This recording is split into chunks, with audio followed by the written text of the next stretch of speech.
ಮಾನ್ಯ ಸಚಿವರಾದ ಜಮೀರ್ ಅಹಮದ್ ಖಾನ್ ಅವರಿಗೆ, ಮಾನ್ಯ ಸಚಿವರಾದ ಶಿವರಾಜ್ ತಂಗಡಗಿ ಅವರಿಗೆ, ಜಿಲ್ಲಾಧಿಕಾರಿಯಾದ ದಿವಾಕರ್ ಅವರಿಗೆ, ಈ ಸ್ಥಳೀಯ ಶಾಸಕರು, ಶ್ರೇಷ್ಠರು, ಹಿರಿಯರು ಹಲವರು ಬಂದಿದ್ದೀರಿ. ನಮ್ಮ ಚಿತ್ರರಂಗದ ಪೂಜಾ ಗಾಂಧಿ ಅವರು, ಪ್ರೇಮ ಅವರು, ಎಲ್ಲ ಕಲಾವಿದರಿಗೂ, ಇಲ್ಲಿ ವೇದಿಕೆಯಲ್ಲಿ ಸೇರಿರುವಂಥ ಪೂಜ್ಯ ಸ್ವಾಮೀಜಿ ಅವರು ಬಂದಿದ್ದಾರೆ.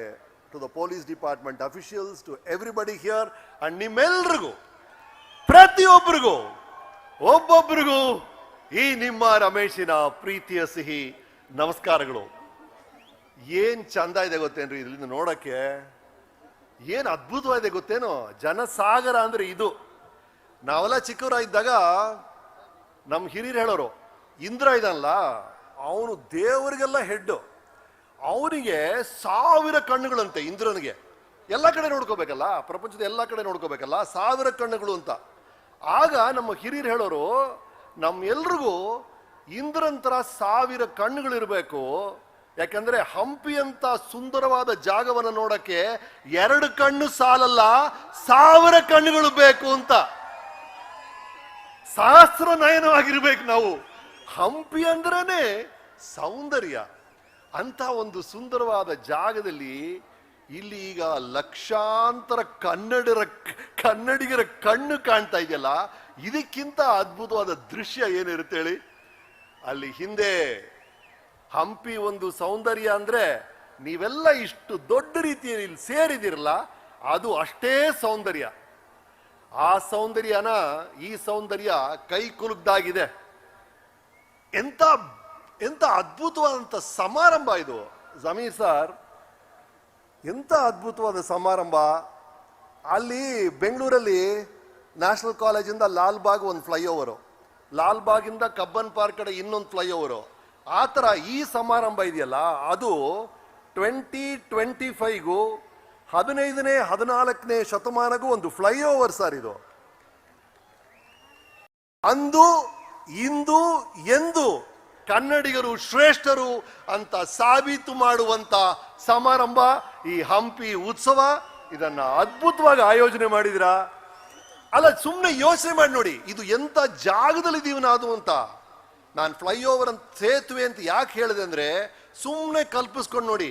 ಇಲ್ಲ ಹುಡುಗ ಇದೆ ನೋಡಿ, 10 ವರ್ಷ ಇರ್ಬೋದು, ಅವನ ಮೊಬೈಲಲ್ಲಿ ನನ್ನ ರೆಕಾರ್ಡ್ ಮಾಡ್ತಾನೆ. ಅದೇ ಜಾಗದಲ್ಲಿ ಅದೇ ವಯಸ್ಸಿನ ಒಬ್ಬ ಹುಡುಗ ಒಂದು ಕಾಲದಲ್ಲಿ ಇದೇ ಜಾಗದಲ್ಲಿ ಕತ್ತಿ ವರಿಸೆ ಕಲಿತಾ ಇದ್ದ. ಯಾರು? ಕೃಷ್ಣದೇವರಾಯ.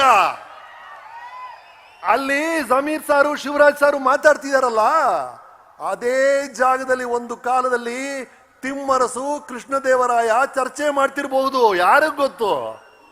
ಅಲ್ಲಿ ಪ್ರೇಮ ಅವರು, ಪೂಜಾ ಗಾಂಧಿ ಕೂತಿದಾರಲ್ಲ, ಅದೇ ಜಾಗದಲ್ಲಿ ಮಹಾರಾಣಿಯರು ಓಡಾಡ್ತಿದ್ರು. ಅಲ್ಲಿ ನಿಮ್ಮ ಕಾರು ಬೈಕ್ ಎಲ್ಲ ಪಾರ್ಕ್ ಮಾಡಿದಿರಲ್ಲ ಸರ್, ಅದೇ ಜಾಗದಲ್ಲಿ ಆನೆಗಳು, ಕುದುರೆಗಳು ವಿಶ್ರಾಂತಿ ಪಡಿತಿದ್ವು. ಅಂತ ಜಾಗ ರೀ ಇದು. ಸಾಧಾರಣ ಜಾಗ ಅಲ್ಲ, ನೀವು ಸಾಧಾರಣರಲ್ಲ. ಇಂಥ ಅದ್ಭುತವಾದಂತ ಹಿನ್ನೆಲೆ ಇರುವಂತ ಹಂಪಿಯ ಜನ ನೀವು. ಅದು ನನಗೆ ಬರ್ತಿರ್ಬೇಕಾದ್ರೆ ಅನ್ನಿಸ್ತಾ ಇತ್ತು, ಈಗ ಅದೆಲ್ಲ ಮೊಬೈಲಲ್ಲಿ ಆ್ಯಪಲ್ಲಿ ಅಮೆಝಾನ್ ಅಂತ ಆರ್ಡರ್ ಮಾಡ್ತೀವಲ್ಲ ಸರ್, ಏನ್ ಬೇಕಾದ್ರೂ ಆರ್ಡರ್ ಮಾಡ್ಬಿಡ್ತೀವಿ. ಅಮೆಝಾನ್ ಗ್ಲೋಬಲ್ ಮಾರ್ಕೆಟ್ ಪ್ಲೇಸ್ ಅಂತಾರಲ್ಲ, ಒಂದ್ ಕಾಲದಲ್ಲಿ ಇದೇ ಜಾಗದಲ್ಲಿ ಫುಟ್ಪಾತ್ ಅಲ್ಲಿ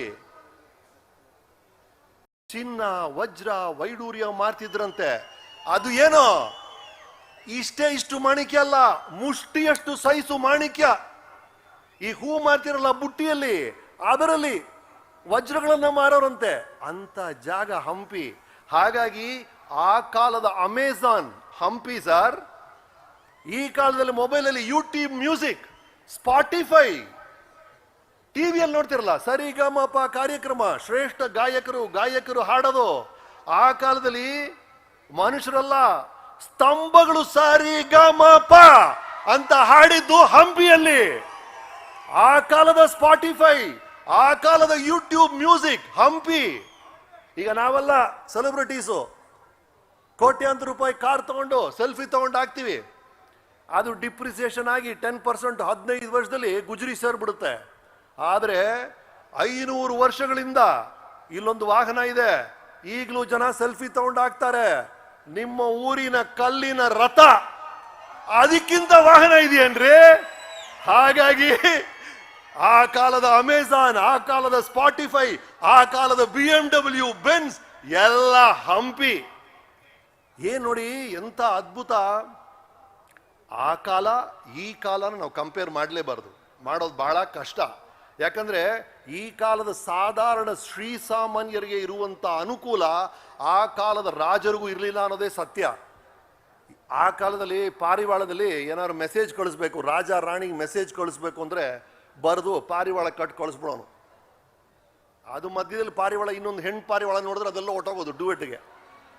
ಆದ್ರೆ ನೀವು ನಿಮ್ಮ ಗರ್ಲ್ ಫ್ರೆಂಡ್ಗೆ ಅಮೆರಿಕಾಲಿದ್ರು 1 ಸೆಕೆಂಡಲ್ಲಿ SMS ಕಳಿಸ್ತೀರಲ್ವಾ?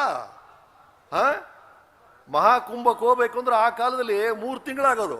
ಈಗ 1 ದಿನದಲ್ಲಿ ಹೋಗ್ಬಿಟ್ಟು ಅಲ್ಲಿ ಕಾಶಿ, ಪ್ರಯಾಗ್ರಾಜ್, ಅಯೋಧ್ಯ ಎಲ್ಲ ನೋಡಿ ಬಂದ್ಬಿಡ್ತೀರಾ ನೀವು. ಹಾಗಾಗಿ ಈ ಕಾಲದ ಶ್ರೀಸಾಮಾನ್ಯರಿಗೆ ಇರುವಂತ ಅನುಕೂಲಗಳು ಆ ಕಾಲದ ರಾಜರಿಗೂ ಇರಲಿಲ್ಲ. ಹಾಗಾಗಿ ಏನೇ ಸಾಧನೆ ಇದ್ರೂ ಆ ಸಾಧನೆಯನ್ನ ಆ ಕಾಲಘಟ್ಟದ ಫ್ರೇಮಲ್ಲೇ ನಾವು ಯೋಚನೆ ಮಾಡಬೇಕು. ಆ ಥರ ಯೋಚನೆ ಮಾಡಿದ್ರೆ ಎಂಥ ಅದ್ಭುತವಾದ ಸಾಹಸ ರೀ, ಎಂಥ ಇತಿಹಾಸ ರೀ ಅದು. ವಿಜಯನಗರ ನಮ್ಮ ಭಾರತದ ಇತಿಹಾಸದಲ್ಲಿ ಸುವರ್ಣ ಅಕ್ಷರಗಳಲ್ಲಿ ಬರಿಬೇಕಾಗಿರುವ ಒಂದು ಇತಿಹಾಸ ಅಂದ್ರೆ ಅದು ನಿಮ್ಮೂರಿನ ವಿಜಯನಗರ ಸಾಮ್ರಾಜ್ಯದ ಇತಿಹಾಸ. ಹಾಗಾಗಿ ಈ ಸಮಾರಂಭ ಅನ್ನೋದು ಬರೀ ಒಂದು ಉತ್ಸವ ಅಲ್ಲ, ಅದು ಕನ್ನಡಿ, ನಮ್ಮ ಸಂಸ್ಕೃತಿಯ ಕನ್ನಡಿ. ಅದು ಸಂದೇಶ. ಏನ್ ಸಂದೇಶ? ವಿಜಯನಗರದಲ್ಲಿ ಎಲ್ಲ ಜೊತೆಗಿದ್ದಾಗ ಅಮೋಘವಾಗಿತ್ತು. ಯಾವಾಗ ಒಬ್ರಿಗೊಬ್ರು ಜಗಳ ಶುರುವಾಯಿತೋ, ಯಾವಾಗ ಒಗ್ಗಟ್ಟನ್ನ ಕಳ್ಕೊಂಡ್ರೋ, ಯಾವಾಗ ದ್ರೋಹಿಗಳು ಒಳಗ್ ಬಂದ್ರೋ ಸಾಮ್ರಾಜ್ಯನೇ ಬಿದ್ದೋಯ್ತು. ಹಾಗಾಗಿ ಅದು ಒಂದು ಸಂದೇಶ. ಜೊತೆಗಿದ್ರೆ ಏಕತೆ ಏಳು, ಅನೈಕ್ಯತೆ ಬೀಳು. ಅದೆಲ್ಲದಕ್ಕಿಂತ ಈ ಹಂಪಿ ಒಂದು ಪಾಠ. ಯಾವ ರೀತಿಯಲ್ಲಿ ಪಾಠ? ಅಲ್ಲಿ ನೋಡ್ತಿರಲ್ಲ, ಆ ಕಲ್ಲಿನ ರಥ ಇರ್ಬೋದು, ಆ ಬೇರೆ ಬೇರೆ ಇಲ್ಲಿ ನೋಡುವಂತ ಶಿಲೆಗಳು ಎಲ್ಲವೂ ಏನು ಆಕಾಶದಿಂದ ಬಿತ್ತೇನೋ, ಎಲ್ಲವೂ ಒಬ್ಬ ಶಿಲ್ಪಿ ಗಮನದಿಂದ ಕೆತ್ತಿರೋದು.